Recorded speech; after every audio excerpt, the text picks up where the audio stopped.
OSU B88 long question. Odia ଲୋକନାଟକର ସଂଜ୍ଞା ସ୍ୱରୂପ ସମ୍ପର୍କରେ ଆଲୋକପାତ କର। ଲୋକନାଟକର ସଂଜ୍ଞା। ନାଟ୍ୟଶାସ୍ତ୍ରର ପ୍ରଣେତା ଆଚାର୍ଯ୍ୟ ଭରତମୁନି ନାଟକକୁ ଲୋକବୃତ୍ତର ଅନୁକରଣ ଭାବରେ ଅଭିହିତ କରିଅଛନ୍ତି। ସେ କହନ୍ତି ଲୋକବୃତ୍ତାନୁକରଣଂ ନାଟ୍ୟମେତନ୍ମୟା କୃତମ୍। ପୁନଶ୍ଚ ଭରତମୁନି ନାଟ୍ୟଶାସ୍ତ୍ର ସୃଷ୍ଟି କରିବା ପରେ ଏଥିରେ ଲୋକଧର୍ମୀ କଥା ଉଲ୍ଲେଖ କରିଛନ୍ତି।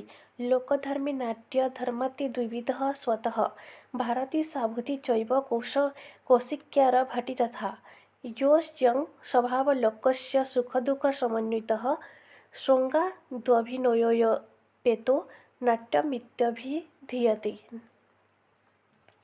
ଏଠାରେ ଲୋକଧର୍ମୀ ଓ ସ୍ୱଭାବଲୋକସ୍ୟ ଶବ୍ଦ ଦ୍ୱାରା ଯେଉଁ ଲୋକ ଶବ୍ଦର ଉଲ୍ଲେଖ କରିଛନ୍ତି ତହିଁରେ ସେ ଲୋକ ସମାଜର ଦୁଃଖ ସୁଖାତ୍ମକ ଅବସ୍ଥାର ଅନୁକରଣକୁ ନାଟକ ବୋଲି ଦର୍ଶାଇଛନ୍ତି। ଲୋକ ହିଁ ଲୋକ ସମାଜର ମୁଖ୍ୟ। ଲୋକ ସମାଜର ମୁଖ୍ୟ ଲୋକ ସମାଜର ସୁଖ ଦୁଃଖାତ୍ମକ କାହାଣୀ ଲୋକ ସାହିତ୍ୟରେ ବିବୃତ ଅଭିନୀତ ହୁଏ।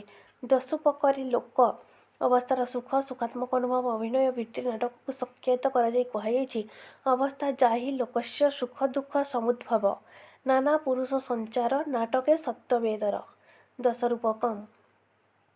ଏଠି ଠିକ୍ ଏହିପରି ବ୍ୟାଖ୍ୟାନ ପ୍ରଦାନ କରିଛନ୍ତି ଆଚାର୍ଯ୍ୟ ସାଗର ନଦୀ। ସତ୍ୟ ଅସତ୍ୟ ସୁଖ ଦୁଃଖ ସମ୍ବନ୍ଧିତ ଲୋକଙ୍କ ଅବସ୍ଥାକୁ ସେ ନାଟକ ଭାବେ ଗ୍ରହଣ କରିଅଛନ୍ତି। ତାଙ୍କ ମତରେ ଅବସ୍ଥାୟାତୁ ଲୋକସ୍ୟ ସୁଖ ଦୁଃଖ ସମୁଦ୍ଭବା ସତ୍ୟ ସତ୍ୟଭିନୟଂ ପ୍ରାଜ୍ଞୋଃ ନାଟ୍ୟମିତ୍ୟଭିଧୀୟତେ। ଆଚାର୍ଯ୍ୟ ସାଗର ନଦୀ। ଭରତମୁନି ଧନଞ୍ଜୟ ଏବଂ ଆଚାର୍ଯ୍ୟ ନନ୍ଦୀ ପ୍ରମୁଖ ଏଠାରେ ନାଟକ ସହିତ ଲୋକବୃତ୍ତିକୁ ସମନ୍ୱିତ କରିଅଛନ୍ତି। ତେବେ ଲୋକ କହିଲେ କେବଳ ଶିଷ୍ଟ ପୌର ଜନତା ଅଥବା ଅଭୀଷ୍ଟ ଗ୍ରାମ୍ୟ ଜନତାକୁ ବୁଝାଯାଏ ନାହିଁ। ଲୋକର ଅର୍ଥ ଅତିକ ବ୍ୟାପକ। ଦୁଃଖାର୍ତ୍ତ ଶ୍ରମାର୍ତ୍ତ ଶୋକାର୍ତ୍ତ ଲୋକଙ୍କର ମନୋରଞ୍ଜନର ସାମଗ୍ରୀ ହେଉଛି ନାଟକ। ଦୁଃଖାର୍ତ୍ତ ଶ୍ରମାର୍ତ୍ତ ପ୍ରଭୃତିଙ୍କର ଅବସର ଓ ଅବସନ୍ନକାଳୀନ ମନୋରଞ୍ଜନ ହିଁ ଲୋକନାଟ୍ୟ। ଆଚାର୍ଯ୍ୟ ଭରତଙ୍କର ମତରେ ଦୁଃଖାର୍ତ୍ତାନାଂ ଶ୍ରମାର୍ତ୍ତାନାଂ ଶୋକାର୍ତ୍ତାନାଂ ତପସ୍ୱିନାଂ ବିଶ୍ରାମଜନନାଂ ଲୋକେ ନାଟ୍ୟମେତଦ୍ ଭବିଷ୍ୟତି ବିନୋଦଜନନାଂ କାଳେ ପାଟ୍ୟମେତଦ୍ ଭବିଷ୍ୟତି। ନାଟକର ସାର୍ବଜନୀନ ଆବେଦନ ଜ୍ଞାନୀ ଗୁଣୀମାନଙ୍କ ଦ୍ୱାରା ସ୍ୱୀକୃତ।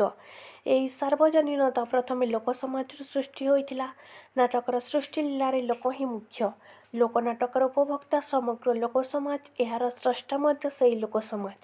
ନାଟ୍ୟକାର ଲକ୍ଷ୍ମୀଧର ନାୟକଙ୍କ ମତରେ ଯେପରି ଲୋକସଙ୍ଗୀତ ଲୋକକାହାଣୀ ଲୋକମତ ପ୍ରଭୃତି ଶବ୍ଦ ଯୋଜନା କରି ଜନମାନସକୁ ପ୍ରଚେଷ୍ଟ କରି ଦେଖାଇବାର ପ୍ରୟାସ ସେହିପରି ଲୋକନାଟକ ଶବ୍ଦ ଭିତରେ ସାମାଜିକ ଚରିତ୍ର ବା ଲୋକଚରିତ୍ରର ବିଭିନ୍ନ ଭାବ ଓ ଚିନ୍ତାନୁଭଙ୍ଗୀ ଲାସ୍ୟ ଅଭିନୟ ମାଧ୍ୟମରେ ଦେଖାଇ ସମବେତ ଦକ୍ଷିଣାହାରୀଙ୍କ ମନରେ ସମାଜରେ ଆତଯାତ ହେଉଥିବା ନାନା କିସମର ଲୋକଙ୍କ ସମ୍ବନ୍ଧରେ ଅଭିହିତ କରାଇବା।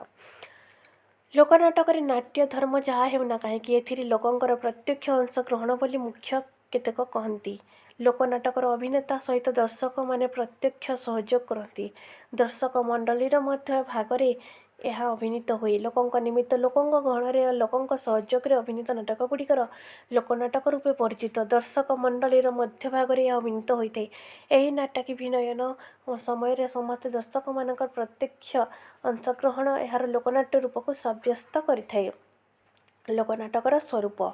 ଆନନ୍ଦ ଦାନ ହେଉଛି ଲୋକନାଟକର ସର୍ବୋତ୍ତମ ଉଦ୍ଦେଶ୍ୟ। ତେଣୁ ନାଟକରେ ଆନନ୍ଦ ଦେବାର ସମସ୍ତ ଉପାଦାନ ନିହିତ ଥାଏ ତାହା ବିଶେଷ ଆଦରଣୀୟ ହୋଇଥାଏ। ଆଲୋଚକଙ୍କ ମତରେ ଗାମୁଛା ନ ହେଲେ ଆଣ୍ଠୁ ନ ଲୁଚି ଶାଢ଼ୀ ପିନ୍ଧି ବିଲକୁ ଯାଆନ୍ତି। ମୁଣ୍ଡ ଝାଳ ତୁଣ୍ଡରେ ମାରି ଦିନଯାକ ବିଲରେ ଖଟନ୍ତି। ସନ୍ଧ୍ୟାରେ ଘରକୁ ଫେରି ପଖାଲ ବେଲାଏ ଖାଇ ଆମ ଦେଶର ମୂଲିଆ ମୂଲିମୁଣ୍ଡିଆ ଟିକିଏ ହସି ଖୁସି ଟିକିଏ ଆନନ୍ଦ ଚାହାନ୍ତି।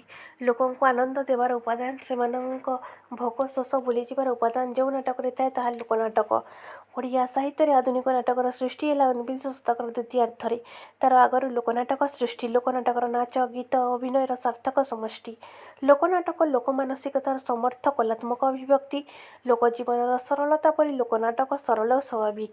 ଅତି ସହଜରେ ଏହାର ରୂପାୟନ ଘଟିଥାଏ। ଆଲୋଚକ ଡକ୍ଟର ବୈଷ୍ଣବ ଚରଣ ସାମଲଙ୍କ ଭାଷାରେ ଲୋକନାଟକରେ ଆଡ଼ମ୍ବର ନାହିଁ ଆଟୋପ ନାହିଁ ଅଥଚ ଲୋକ ହୃଦୟରୁ ସୃଷ୍ଟି ହୋଇ ଲୋକ ହୃଦୟରେ ଅଭିଷିକ୍ତ। ଗ୍ରାମ୍ୟ ମୁକ୍ତ ମଞ୍ଚ ଏମାନଙ୍କର ଚାରଣଭୂମି। ଗ୍ରାମ୍ୟ ଜନସାଧାରଣ ଏସବୁର ରସିକ ଉପଭୋକ୍ତା। କୃଷିଭିତ୍ତିକ ସମାଜରେ ଏସବୁର ସୃଷ୍ଟି ଅଭିନୟ ନାନା ପର୍ବପର୍ବାଣୀ ଯାନିଯାତ୍ରାକୁ ନେଇ। ତେଣୁ କୃଷି ଓ ଧର୍ମ ଯେପରି ଏସବୁର ନେପଥ୍ୟର ପ୍ରେରଣା, ଏସବୁ ମଧ୍ୟରେ ଲୋକସଂସ୍କୃତି ପ୍ରବାହିତ।